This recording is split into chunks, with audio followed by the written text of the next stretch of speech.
인터넷에 들어가 보면 연예인이나 어떤 사건 밑에 수많은 댓글이 달려 있는 것을 볼 수 있습니다. 그 댓글을 읽어보면 어떻게 사람이 이렇게 악할 수 있을까?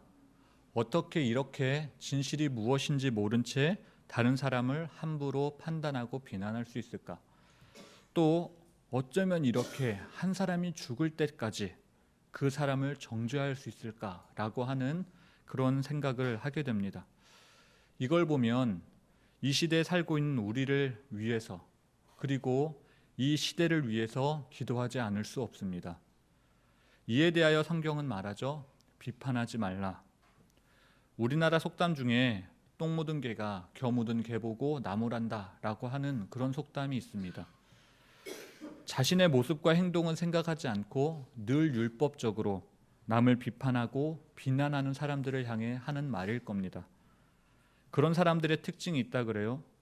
그들은 사람들에게 선생이 되어서 늘 율법을 가르치며 자신은 옳다 그렇게 주장하는 자들이다 라고 합니다.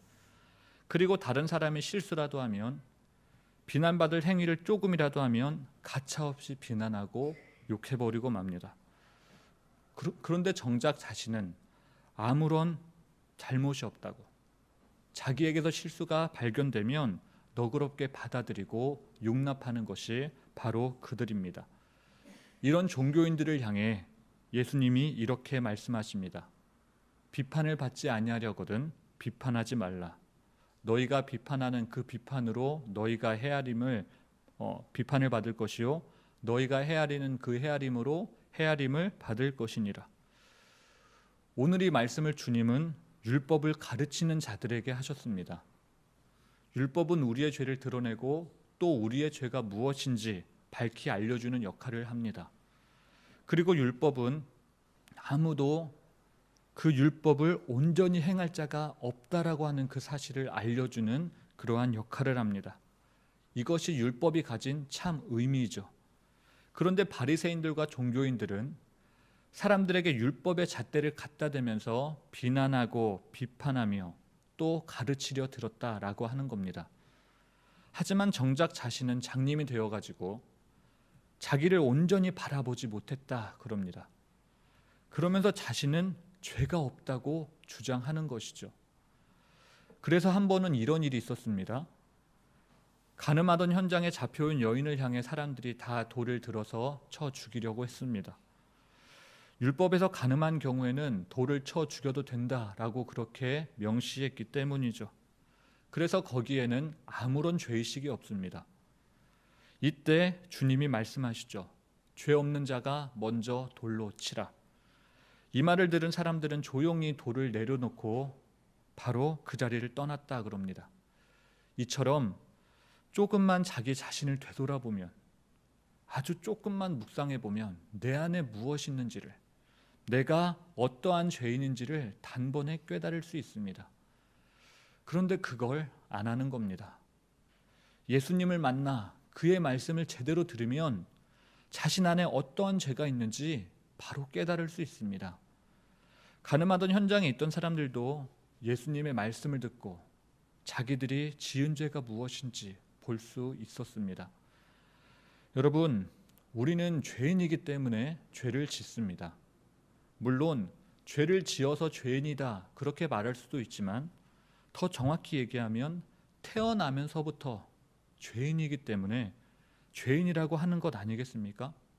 이처럼 우리는 태생이 죄를 지을 수밖에 없는 그런 연약한 존재들입니다. 그래서 하나님 앞에서는 단 한 사람도 자기 힘으로 의로워질 수 없다 그렇게 말하는 것 아니겠어요? 요한일서 1장 8절은 그래서 이렇게 이야기합니다. 만일 우리가 죄 없다고 말하면 스스로 속이고 또 진리가 우리 속에 있지 아니할 것이요. 이는 우리 역시 간음한 여인 앞에서 도망쳤던 사람들과 똑같다고 하는 것을 인정해야 된다라고 하는 것을 이야기하는 겁니다. 이 세상에서 죄 없는 분은 딱 한 분밖에 없습니다. 십자가에서 우리를 대속하시기 위하여 대속하신 독생성자 예수님밖에 없죠. 이어서 주님이 이렇게 말씀하세요. 어찌하여 형제의 눈 속에 있는 티는 보고 내 눈 속에 있는 들보는 깨닫지 못하느냐? 보라, 내 눈 속에 들보가 있는데 어찌하여 형제에게 말하기를 바로 나로 내 눈 속에 있는 티를 빼게 하라 하겠느냐? 여러분, 이런 모습이 우리 교회 안에는 없겠습니까? 너무나 쉽게 예수님의 이름으로, 그리고 사랑이라는 이름으로 서로를 판단하고 정죄하며 서로 상처 주는 그러한 모습 말입니다.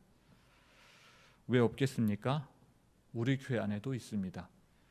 뒤에서 험담을 하고 가십하고, 그리고 중보기도 해준다라는 명목으로 타인의 치부를 얘기하고 잘못을 들추면서 그의 약점을 사람들 앞에서 다 공개해버리는, 그래서 사람들을 상처받게 만드는, 실족하게 만드는, 그래서 결국 교회를 떠나게 만드는, 심지어는 하나님으로부터 멀어져 버리게 만드는 그러한 일들을 우리가 교회 안에서 자행해 왔습니다.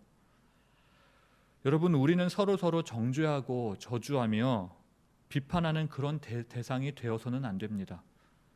서로 축복하고 사랑해주며 덮어주고 품어주는, 그리고 함께 기도해주는 그런 공동체가 되어야 하겠죠. 그런데 왜 우리 교회는 그렇게 하지 못하는 겁니까? 그 이유는 너무나도 간단합니다.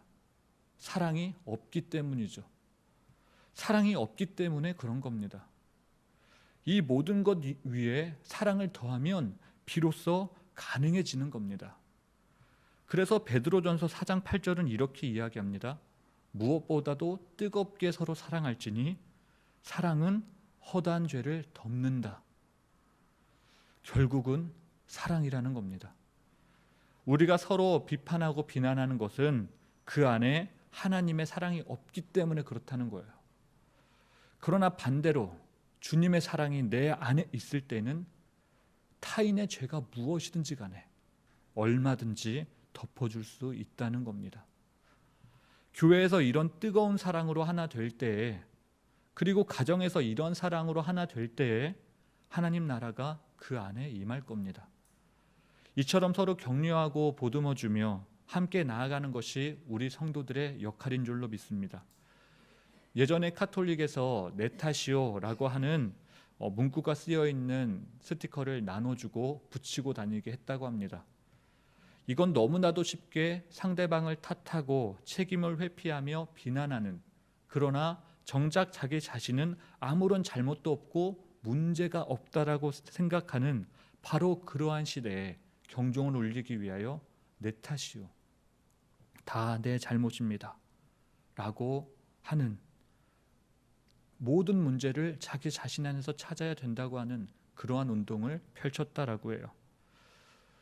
모든 문제의 시작이 바로 자기 자신이라는 겁니다. 내가 주님 앞에서 회개하면 모든 문제의 실마리가 풀리게 된다라고 하는 것이죠. 그래서 5절은 이렇게 말합니다.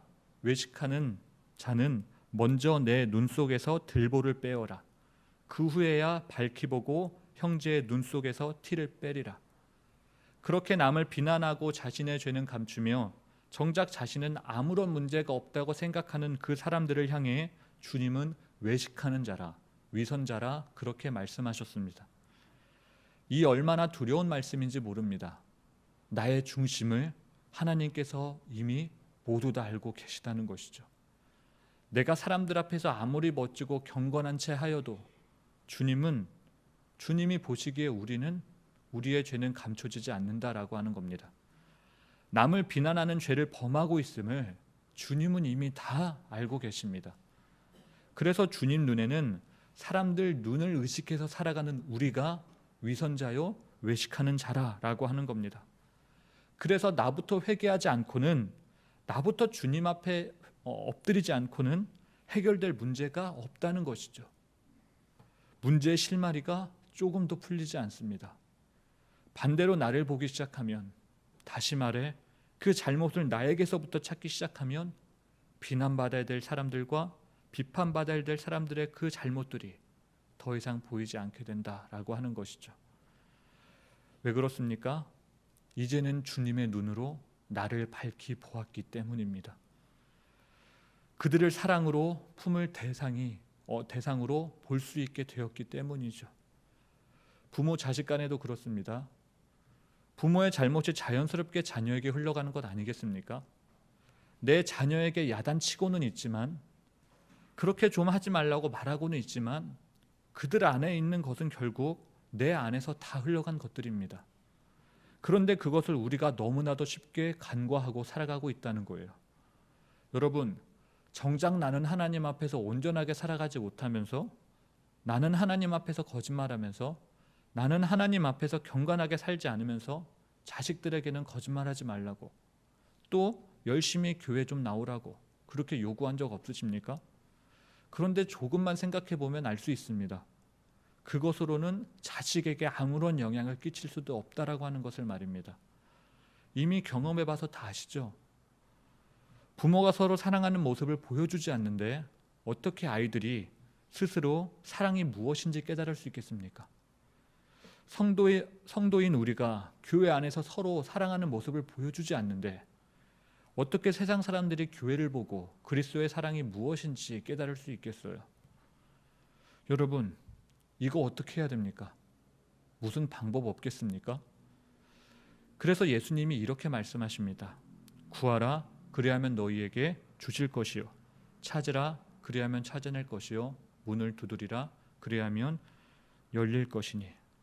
기도하면 된다는 겁니다. 그런 문제는 뭐겠어요? 우리가 구하거나 두드리거나 찾지를 않는 겁니다.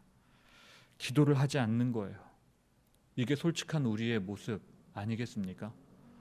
구하고 찾고 기다리는 건 순전히 믿음의 행위입니다. 하나님께 나아가는 정확한 방법이죠. 하나님, 우리 좀 도와주십시오. 하나님, 이것 좀 해결해 주세요. 문을 좀 열어주십시오. 이렇게 기도하며 나아가는 것이 바로 믿음의 행위인데, 그래서 이렇게만 하면 하나님의 시간에 하나님이 다 이루어 주실 텐데 이걸 안 하고 있다는 겁니다. 구하고 찾고 두드리는 걸 안 하는 거예요. 하나님 앞에 나아가질 않습니다. 이게 믿음인데도 말이죠.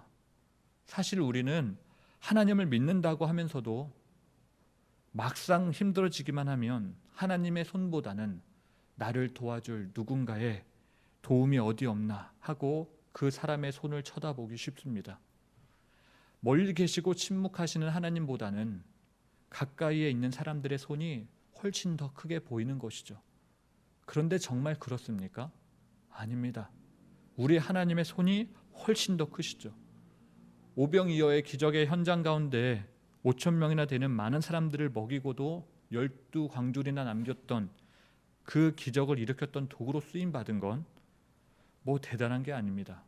한 소년의 작은 도시락이었던 거예요. 5천 명을 먹이기 위해서는 그래서 큰 믿음이 필요한 게 아닙니다. 아주 작은 믿음이면 충분하다는 거예요. 물고기 2마리와 보리떡 5개를 예수님 손에 드린 소년의 작은 믿음이면 된다는 겁니다. 그 작은 믿음 가지고 주님 앞에 나아가면 된다는 거죠. 그런데 여러분, 이 작은 믿음 있으십니까? 이 믿음이 있는 사람은요, 산을 옮겨버린다 그럽니다. 나의 도움은 천지를 지으신 하나님께 있지 다른 데 있지 않습니다. 그 주님이 우리를 사랑하세요. 그것도 자기 자식 목숨까지 다 내어줄 정도로 우리를 사랑하십니다. 이런 관점에서 보면 하나님께서 우리에게 믿음을 요구하시는 건 너무나도 지극히 당연한 일입니다. 그렇지 않습니까? 그 믿음의 발현은 그래서 12절 말씀으로 귀결됩니다. 그러므로 무엇이든지 남에게 대접을 받고자 하는 대로 너희도 남을 대접하라. 이것이 율법이요 선지자니라. 이걸 흔히 황금률이다 그렇게 이야기하는데, 주님이 이걸 믿는다라고 이야기하는 사람들에게 요구하고 계시다는 겁니다. 대접받고 싶은 대로 남을 대접하라. 사랑받고 싶은 대로 남을 사랑하라. 가족에게 대우받고 싶은 대로 너도 좀 그렇게 좀 해라. 교우들에게도 마찬가지입니다. 여러분, 모든 일은 다 심는 대로 거두게 되어 있습니다. 주님의 말씀이죠.